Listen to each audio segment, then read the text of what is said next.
তাদের স্বামীকে সম্মান করতে পারে না, একটাই বড় মাধ্যম হচ্ছে কারণ, সেটা কারণ হচ্ছে এই, তার স্বামী তাদের জন্য বাইরে খেটে খেটে রাতে মহিলাদের জন্য আজ নাইট কাজ করে, প্রবাসে কাজ করে, মাখনার ব্যবসা করে, মাখনার কাজ করে বাড়িতে নিয়ে এসে তাদের সন্তান সন্ততিকে যখন দেয়, তখন তারা মনে করে আমরা আত্মসাৎ করে খাবো। আমার পিতা, আমার মাতা, আমার ভাই, আমার ছেলে তারা নিজেই ইনকাম করে নিয়ে আসছে আমাদের জন্য। মার এইরকম স্মরণ আপনারা রাখিয়েন না। আপনাদের আমি বলে যাই, দোহাই পায়ে হাত রেখে আমি আপনাদের বলে যাই, যেই আপনার সন্তানকে, যেই আপনার স্বামীকে আপনারা মূল্যায়ন করিয়েন, আপনার স্বামী আপনার জন্যই একটা কাপড় পরানোর জন্য, একটা ড্রেস কিনে দেওয়ার জন্য আজ বিভিন্ন জায়গা থেকে ইনকাম করে নিয়েছে, আপনাদের মুখে দুটো ভাত দেওয়ার জন্য ইনকাম করে। সেই স্বামী যখন আপনার বাড়িতে আসে, আপনি ঘুম পাড়েন, আপনাকে যখন ডেকে বলে ও মাহবুবের মা এসো এসো এসো এসো আমি বাড়িতে এসেছি, আপনি আপনার স্বামীকে ঝাঁকি মেরে বলেন না আমি এখন যেতে পারবো না, আমি ঘুমিয়ে গেছি, আপনি এখন ঘুমিয়ে যান। আপনি ঝাঁকি মেরে বলেন মা রে, ওই স্বামী যদি, ওই স্বামীর অন্তরে যদি একটু বিন্দু মাত্র জেগে যায় যে আমি অন্য মেয়ের সাথে পরকীয়া করব, আমি আবার বিয়ে করব, মা রে তোমার জীবনটাই ধ্বংস হয়ে যাবে। আজ শত শত যুবকেরা আছেন, শত শত যুবকেরা মনে রাখেন, আজ এক একটা নারীর জন্য এক একটা পুরুষের জীবন ধ্বংস হয়ে যায়।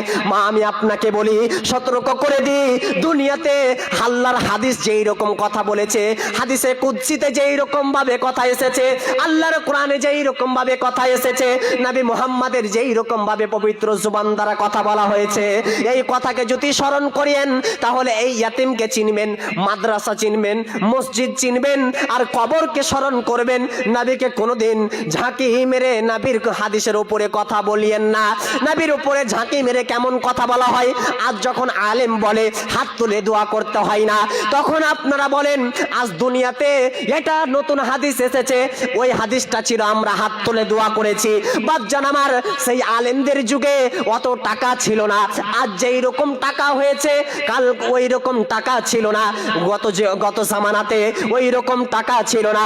সেই জন্য আলেমেরা বিভিন্ন জায়গা থেকে বই খরিদ করে নেওয়ার পরে, বই কিনে নেওয়ার পরে তারা সার্চ করে, তারা রিসার্চ করে দেখতে পারেনি। কিন্তু আজ জামানাটা এমন হয়েছে, ইন্টারনেটের জামানা, মোবাইলের জামানা, আপনি যেটাই সার্চ করবেন সেটাই জাল জয়ীব, সেটাই আপনার কি না হাদিসটা কোথা থেকে বর্ণনা হয়েছে, কোন জায়গাতে নবী বলেছেন, সমস্ত কিছু এক এক করে আপনার রেফারেন্স বাড়িয়ে চলে যায়। বাপজান আমার, আজ দুনিয়াতে নবীকে ভালোবাসতে শিখবেন, নবীর কথাকে মানবেন, নবীকে মূল্যায়ন করবেন, আল্লাহর কোরআনকে মেনে চলবেন।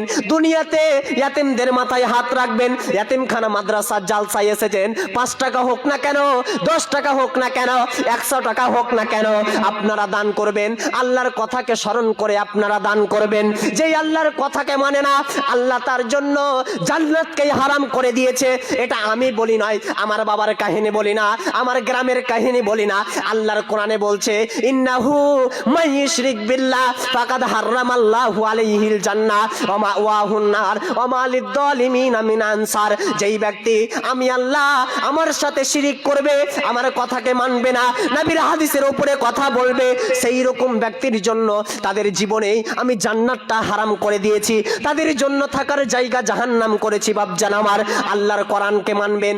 আল্লাহর কোরআনকে মানা মানে আল্লাহকে মানা, আল্লাহর কোরআনকে অপমান করা মানে আল্লাহর সাথে নাফরমানি করা, আল্লাহর সাথে নাফরমানি করা মানে জীবন থেকে জান্নাত হারিয়ে যাওয়া।